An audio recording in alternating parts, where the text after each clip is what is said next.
नमस्कार। हिंदुस्तान का सपना वर्ल्ड कप अपना, ओकिनावा प्रेजेंट्स हिंदुस्तान का सपना वर्ल्ड कप अपना में आपका बहुत बहुत स्वागत है। आपके साथ मैं लक्ष्य, अंकिता मेरे साथ है और मेरे साथ अखिल जी भी हैं। पहला मैच न्यूजीलैंड वर्सेस इंग्लैंड के बीच चल रहा है अहमदाबाद के नरेंद्र मोदी स्टेडियम में। लग रहा था इंग्लैंड पहले बैटिंग करेगा तो 300-350 रन बनाएगा, लेकिन हुआ इसके उलट। क्योंकि ओपनिंग पार्टनरशिप भी अच्छी हुई थी, लेकिन केवल 282 रन बना पाया 9 विकेट के नुकसान पे। तो सबसे पहले अखिल, 282 रन ठीक ठाक, कम या न्यूजीलैंड के हिसाब से ठीक ठाक है? ज्यादा ठीक ठाक है। इंग्लैंड ने अच्छा ठीक ठाक स्कोर बनाया, क्योंकि 252 पे जब 9 विकेट हो गए थे, लग नहीं रहा था कि टीम पूरे 50 ओवर खेलेगी। और आखिरी के जो तीसरे रन ना, वो टीम के लिए दिवाली का बोनस है क्योंकि 282 तक पहुंचना अपने आप में इंग्लैंड के लिए एक चुनौती हो गया था, लेकिन न्यूजीलैंड के लिए एक बहुत अच्छा लक्ष्य है और यहाँ से मैं न्यूजीलैंड को जीतता हुआ देख रहा हूँ। बिल्कुल। और देखिए, टॉस जीतकर पहले यहाँ पर फील्डिंग का फैसला किया न्यूजीलैंड की टीम ने और स्टार्ट बहुत अच्छा किया। यहाँ पर ओपनिंग साझेदारी हम कह रहे हैं, डेविड मलान जो थे उनको आउट किया। पहला वर्ल्ड कप का पहला जो हम बात करते हैं ना, विकेट जो है वो पहला छक्का मारा था, वो सामने स्क्रीन पर है। हालांकि ज्यादा लंबी पारी नहीं खेल पाए, वो 33 रन नहीं बना पाए, लेकिन स्टार्ट अच्छा किया था। बिल्कुल, स्टार्ट बहुत अच्छा दिया। रन आते तो इंग्लैंड के लिए एक पॉजिटिव था कि जॉनी बेस्टो, क्योंकि अमूमन इनको ओपनिंग करते हुए हम नहीं देखते हैं, नंबर 3 या नंबर 4 जैसन रॉय की जगह ये आए हैं। रॉय की जगह आए और उनका काम भी उन्होंने बखूबी किया है। आप देखिए 35 गेंद में 33 रन, ऑलमोस्ट 95 का इनका स्ट्राइक रेट है और वनडे क्रिकेट में इंग्लैंड को यही चाहिए। लेकिन ज्यादा वो वाली चीज है ना कि क्या इंग्लैंड ने हबड़ तबड़ मचा दी, जल्दबाजी कर दी, या पिच को समझ ही नहीं पाए? देखिए, स्टार्टिंग तो अच्छी मिली थी, लेकिन कहीं ना कहीं हम मोइन अली की बात करते हैं, 11 रन पर आउट हो गए। थोड़ा सा उन्हें अच्छा स्टार्ट देना चाहिए था, लेकिन यहाँ पर जो रूट की तारीफ करनी पड़ेगी कि वर्ल्ड कप 2023 का पहला हाफ सेंचुरी हम बात करते हैं ना, पहला अर्धशतक की बात करते, तो यहाँ पर जो रूट ने पहला हाफ सेंचुरी यहाँ पर लगाई है। और मोइन अली की बात कर रहे थे, मोइन अली हम बात करते कि बॉलिंग भी बहुत अच्छी करते हैं, लेकिन बैटिंग में भी कमाल की बल्लेबाजी वो कर सकते हैं, लेकिन स्टार्टिंग में शायद वो स्टार्ट नहीं मिला। तो बेन स्टोक्स की कमी खली कि नहीं खली? मुझे लगता है कि जो रूट ने उसको पूरा कर दिया। खलेगी, अभी तो पहला मुकाबला वो नहीं खेल पाए हैं, चोट नहीं खली क्या इस मैच में? खली इस मैच में मेरे हिसाब से जो रूट ने वो काम कर दिया है, मेरे हिसाब से। मेरे हिसाब से कमी खली है, क्योंकि अगर बेन स्टोक्स होते तो नंबर 5-6 पर आपको एक फिनिशर मिलता, और जो हम 282 भी बोर्ड पे देख रहे हैं ना, ये 320 या 340 हो सकता है। और वो इंडियन कंडीशंस को बहुत अच्छे से समझते भी है। इंग्लैंड की टीम में बटलर के बाद वही ऐसे बल्लेबाज जिनके पास आईपीएल का अनुभव है, ज्यादा तजुर्बा है, अनुभव है। तो यहाँ पे अगर वो खेलते तो 350 भी मैं कह रहा हूँ हो सकता था। जी बिल्कुल। और अगर न्यूजीलैंड की बात करें तो देखिए, जब टॉम लाथम ने टॉस जीत के पहले गेंदबाजी का फैसला किया तो ट्विटर पर, यानी कि न केवल ट्विटर के पर बल्कि सोशल मीडिया पर यह चल रहा था कि यार ये क्या कर लिया, सपाट पिच है, इंग्लैंड को पहले बल्लेबाजी के लिए दे दिया, 360-370 रन बना दिए तो वैसे ही हार जाएगी। लेकिन टॉम लाथम की कप्तानी न केवल टॉस में बल्कि पूरी इनिंग में शानदार रही है। और बिल्कुल जाने भी इसी चीज के लिए जाते हैं, फ्यूचर कैप्टन उनको कीवी टीम का कहा जाता है। और जैसा आपने कहा था कि सपाट विकेट है, और स्टार्टिंग में आज 6 नंबर के विकेट पे मैच खेला जा रहा है, और शुरुआत में उछाल काफी मिली थी, कीवी गेंदबाजों को उछाल मिली। और अब जब इंग्लैंड के बॉलर बॉलिंग करने के लिए आएंगे, मार्क वुड इनके पास है, क्रिस वोक्स और सैम करन की गेंदों को वैसे भी काफी उछाल मिलता है। तो मुझे लग रहा है कि शायद वहां पे थोड़ा न्यूजीलैंड के लिए चैलेंजिंग होगा, क्योंकि उनके पास केन विलियमसन भी नहीं है जो कि इस तरह की गेंदबाजी को खेलने में माहिर है। एक कहीं ना कहीं नंबर 3 की जो भूमिका वो निभा वो टीम को खलती हुई नजर आ सकती है। लेकिन जो इंग्लैंड के स्पिनर्स हैं मोइन अली और आदिल रशीद, अगर इंग्लैंड को ये मैच जीतना है तो इन गेंदबाजों को मिडिल ओवर्स में विकेट निकालने होंगे, जैसे कि मिचेल सेंटनर ने निकाले हैं, फिलिप्स ने भी 2 विकेट लिए हैं। तो आप अंदाजा लगा सकते हैं कि पिच से स्पिनर्स को भी मदद है। उसमें मैं ये कहूंगा कि न्यूजीलैंड माइनस पॉइंट में ही जा रहा है, न्यूजीलैंड प्लस पॉइंट में जा रहा है, क्योंकि आदिल रशीद को वो कमाल का खेलते हैं। पिछले 4-5 मिनट में आदिल रशीद के खिलाफ जो अभी सीरीज हुई है उसमें बड़ा अच्छा खेला है। हाँ, न्यूजीलैंड के बैटर्स का जो औसत रहा है ना, वो 70 के प्लस का रहा है। और आदिल रशीद ने 14 मैचों में 18 विकेट भले ही लिए हों न्यूजीलैंड के खिलाफ, लेकिन पिछले 3 से 4 मैचों में उनकी बहुत कुटाई हुई है,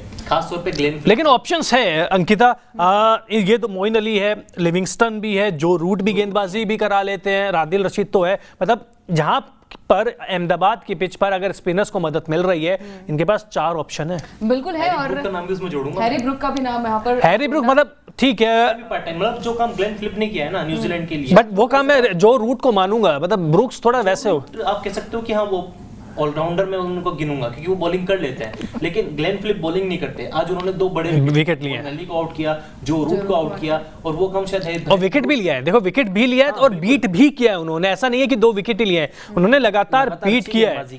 बिल्कुल। तो क्या लग रहा है आपको कि ये मुकाबला न्यूजीलैंड या फिर इंग्लैंड के नाम जाएगा? यार मुझे लग रहा है कि न्यूजीलैंड, क्योंकि अंडर द लाइट्स बैटिंग करना थोड़ा सा तो आसान हो जाएगा। ये चीज़ हमने आईपीएल में भी देखा है कि यहाँ पे चेज हो जाते हैं। क्योंकि अगर आपने एक चीज़ देखी हो, मुझे आईपीएल 2023 का पहला मैच याद आता है जब चेन्नई ने 175-178 रन बनाए थे पहले मैच में, और गुजरात ने बड़े हंसते खेलते के साथ ही उसको चेज कर लिया था। तो मुझे लगता है कि चेजिंग ग्राउंड है। हालांकि केन विलियमसन, जैसे कि अखिल ने कहा, कमी जरूर करेगी, लेकिन जो डैरियन मार्श मिचेल है, मिचेल वो फॉर्म में है। फिलिप्स, कॉनवे ने पिछले मैच में, वार्म अप मैच में रन बना दिए हैं। तो मुझे लगता है, और इनके पास भी, जैसे इंग्लैंड का जो बैटिंग लाइनअप है वो नंबर 10 तक है, इनके पास भी है। जिमी नीशम आते हैं नंबर 9 पर, तो सेंटनर आते हैं इनके पास लेट। तो मुझे लगता है कि टक्कर तो ये देंगे। मेरे हिसाब से शायद इस समय में इंग्लैंड को 40% दूंगा और न्यूजीलैंड को 60%। मतलब लक्ष्य सर ने कहा कि 60 और 40 का यहाँ पर मार्जिन रहेगा। देखिए यहाँ पर मेरे हिसाब से न्यूजीलैंड जो है वो बदला लेगी। वर्ल्ड कप जो फाइनल हुआ था 2019 में, दोनों ही टीमों के बीच हुआ था, वो मुकाबला बड़ा इंटरेस्टिंग हुआ था, लेकिन जीत जो थी वो इंग्लैंड के नाम गई थी। और आज वो मुकाबला शायद ये न्यूजीलैंड जो अपने खेमे में करना चाहेगी, वो बदला लेना चाहेगी, क्योंकि वो मुकाबला सच में लग रहा था कि एक तरफ लग रहा था कि दोनों ही टीमें स्ट्रांग बहुत ज्यादा नजर आ रही थी। और आज के मुकाबले में भी अगर आंकड़ों की बात करें तो आंकड़े भी 50-50 ही हैं। ओडीआई मैचेस की बात करें तो 95 मुकाबले खेले गए हैं, जिसमें से 44 दोनों ही टीमों ने जीते हैं। तो जो आंकड़े हैं वो दोनों के इक्वल हैं, लेकिन जो रूट की यहाँ पर तारीफ करनी पड़ेगी। देखिए यहाँ पर 86 बॉल और 77 रन बनाए, 4 चौके और 1 छक्के लगाए। तो देखिए पहली 50 जो है, जो हम बात करते हैं ना वर्ल्ड कप में 2023 की पहली 50 जो है वो जो रूट के नाम, और ये पहली 100 भी हो सकती थी, क्योंकि बहुत ही गैर जिम्मेदाराना शॉट खेल कर आउट हुए। ग्लेन फिलिप ने विकेट लिया, उनको क्रेडिट जाता है, लेकिन आप ये भी देखिए एक ऑफ स्टंप की लाइन में फुलर लेंथ गेंद उन्होंने डाली थी। और आपको क्या जरूरत है, आप सेट बल्लेबाज हो, आपको पता है कि अब आप डेथ ओवर्स तक की जिम्मेदारी आपके ऊपर आ जाती है। जब आपको पता है कि बेन स्टोक्स आपकी टीम में नहीं है, बटलर आउट हो चुके हैं, मोइन अली आउट हो चुके हैं, लियाम लिविंगस्टन आउट हो चुके हैं, आपको चाहिए था आप पूरे 50 ओवर खेले। लेकिन मुझे आज तक लक्ष्य ये बात समझ नहीं आई है कि जो सीनियर बल्लेबाज होते हैं, जो यंगस्टर्स होते हैं, टिकने के बाद वो रिवर्स स्वीप क्यों खेलते हैं? आप अपना नेचुरल शॉट क्यों नहीं खेलते? और जो रूट ने तो अपना गेम बदला है। देखिए जब से T20 आया है, खिलाड़ियों की मानसिकता में तो फर्क आया। और जो रूट का अगर आप पहला स्कोरिंग शॉट देखेंगे, वो स्कूप पे छक्का था। तो ये चीज़ है। अब देखिए इसी शॉट पे अगर 4 रन आ जाते तो हम तारीफ करते हैं, अरे वाह क्या शॉट है, लेकिन उस समय ये शॉट खेलने की जरूरत नहीं थी। सबसे बड़ी बात है अंतिम के 5 ओवर में ये शॉट्स खेलते, जब आदिल रशीद ने देखिए कितना अच्छी पारी खेली है, रन कम बनाए हैं लेकिन उपयोगी पारी खेली है। जॉस बटलर के साथ भी यही थी, जल्दबाजी कर गए थे, 2 चौके 2 छक्के मार चुके थे। अब यहां से देखिए न्यूजीलैंड के लिए थोड़ा सा, यहां से न्यूजीलैंड खुश होगा मेरे हिसाब से, क्योंकि इंग्लैंड सामने है, इंग्लैंड का बैटिंग ऑर्डर सामने है। तो आप कभी भी ये उम्मीद नहीं करते कि 300 से कम रन बनाएंगे। 300 से कम रन पे रोक लिया तो जीत अभी फिलहाल तक तो न्यूजीलैंड के गेंदबाजों की है। बिल्कुल है, और अंत में बल्लेबाजों की जीत में तब्दील होने वाली है, क्योंकि डेन कॉनवे हो गए, विलियम हो गए, और नंबर 3 पे खेलने वाले रचिन रविंद्र, जो कि अच्छी फॉर्म में नजर आए थे वार्म अप मैचेस में। तो मैं इन पे दाव लगा रहा हूं कि आज इस मैच में टॉप स्कोरर शायद ये होंगे और न्यूजीलैंड को मैच भी जिताएंगे। मुझे कॉनवे, क्योंकि कॉनवे को ये ऐसी पिच, क्योंकि वो चेन्नई में भी बहुत खेले हैं, जो स्लो पिच होती है वो बहुत सूट करती है। तो मैं तो कॉनवे की साइड जाऊंगा कि कॉनवे आएंगे और अपना कमाल दिखाएंगे, मैच जिताएंगे। बिल्कुल, मैं भी लक्ष्य सर के साथ ही जाऊंगी कि बल्लेबाजी में तो मेरे हिसाब से वही, और सेंटनर मेरे हिसाब से एक एक्स फैक्टर हो सकते हैं आज के मैच में। अगर वहां तक बैटिंग गई तो फिर तो थोड़ी दिक्कत हो जाएगी। बैटिंग तो इनकी खैर नंबर 11 तक है, क्योंकि भाई ट्रेंट बोल्ट को अगर हटा भी दें तो नंबर 10 तक तो इनकी बल्लेबाजी बहुत ही स्ट्रांग है। मैट हेनरी भी ठीक-ठाक शॉट मार अच्छी बल्लेबाजी कर लेते हैं, चैपमैन अच्छी बल्लेबाजी कर लेते हैं, सेटनर अच्छी बल्लेबाजी कर लेते हैं, लेकिन न्यूजीलैंड आ रहे हैं। हाँ, लेकिन न्यूजीलैंड बिल्कुल नहीं चाहेगा कि उनके लिए ये परिस्थितियां पैदा हो कि मुकाबला नंबर 10 या नंबर 11 का बल्लेबाज जिताए। न्यूजीलैंड के लिए 283 का टारगेट है, जो कि मुझे लग रहा है कि उनको 4 या 5 विकेट के नुकसान पर ये टीम बहुत आसानी से हासिल कर लेगी। आसानी से तो मुझे नहीं लगता। देखिए आसानी, क्योंकि पिच में कुछ तो है गेंदबाजों के लिए। अगर शुरुआत मेरे हिसाब से अगर न्यूजीलैंड के बल्लेबाजों ने शुरुआती 10 ओवर का उपयोग ठीक से कर लिए, जो कि मेरे हिसाब से इंग्लैंड नहीं कर पाया।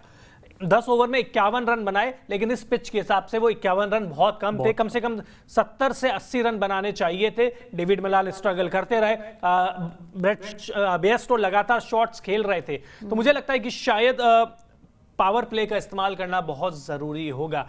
तो चलिए एक बार फिर से आपको ग्राफिक्स के जरिए भी बताएंगे कि मैच का अभी तक का क्या क्या ब्यौरा रहा है, किस बल्लेबाज ने कितने रन बनाए हैं। लेकिन जो रूट की तारीफ भी हो रही है तो थोड़ी आलोचना भी हो रही है। जॉनी बेयरस्टो 33 रन 35 गेंद पर 94 से ज्यादा की स्ट्राइक रेट, 4 चौके और 1 छक्का।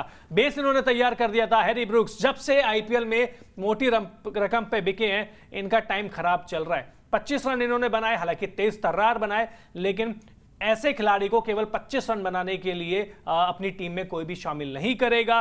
इंग्लैंड में भी फेल रहे थे, न्यूजीलैंड के खिलाफ यहां भी फेल रहे हैं, तो मुझे लगता है कि इनके ऊपर जो प्रेशर है वो बढ़ता जा रहा है।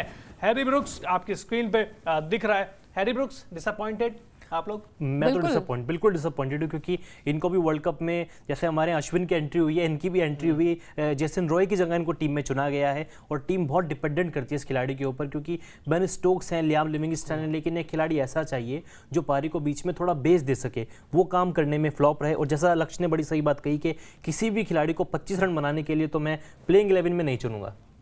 जॉस बटलर अपनी देखिए पारी तो अच्छी सेट कर दी थी, लेकिन वही जल्दबाजी दिखा पाए। मुझे इस इंग्लैंड की बल्लेबाजी, ठीक है बेसबॉल ठीक होता है, अभी तक हम भी उसका मजा उठाते आए हैं, लेकिन आपको यह भी समझना होगा कि आपको पिच के हिसाब से भी खेलना होगा। लिविंगस्टन इंग्लैंड में अच्छा खेले थे, आज दिन नहीं था, केवल 20 रन ही बना पाए। लेकिन जब तक जॉस बटलर, जो रूट, लिविंगस्टन ये बल्लेबाजी कर रहे थे, पिच बहुत ज्यादा स्लो हो गई थी उस समय, तो आपको कंडीशन को भी रेस्पेक्ट देना पड़ेगा। और जब समझो कि ग्लेन फिलिप्स विकेट ले रहे हैं तो आप अंदाजा लगाइए कि पिच की हालत क्या है। लेकिन मेरे हिसाब से ऑस्ट्रेलिया, वो माफ कीजिएगा, जो इंग्लैंड है वो 10 से 20 रन कम रह गया, वो इस बल्लेबाज की वजह से भी रह गया। मोइन अली, जैसे कि अंकिता बात कर रही थी कि बहुत जल्दबाजी कर गए। अब यहां से चलिए जाते जाते आप लोग बता दीजिए कि कौन जीत रहा है।